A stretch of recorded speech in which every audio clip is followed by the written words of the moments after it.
yan dahil ibinahagi ng Bini PH ang nasabi nga pong billboard photo nila at doon ay maraming nag-congratulate na Blooms at 18 sa comment section ng nasabing Facebook post na ito ng Bini na pareho nga pong nasa Billboard News. At hindi lang yan, dahil sabay din po na ngayon ay binroadcast ng Weavers na parte na rin po ng Weavers ang SB19 at ang Bini.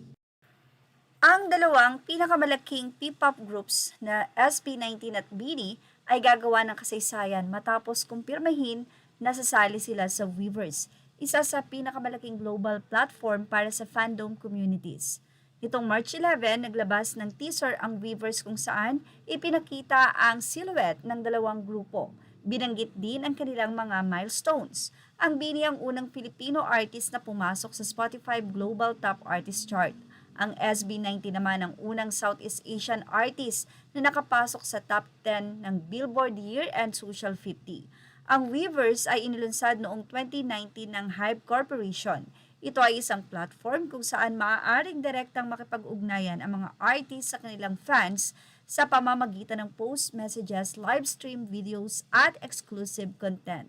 Sa pagpasok ng SB19 at Bini sa platform, magkakaroon ng kanilang fandoms, 18 at Blooms ng mas maraming paraan upang makisali sa community, maaaring sila lang.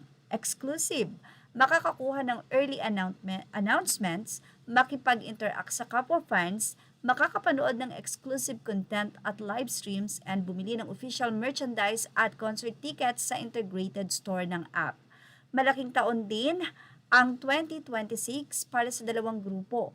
Ang SB19 ay nakatakdang tapusin ang kanilang trilogy era sa concert na Wakas at Simula, the trilogy concert finale sa April, habang ang Bini naman ay magiging unang all-Filipino girl group na magpe-perform sa Coachella Valley Music and Arts Festival.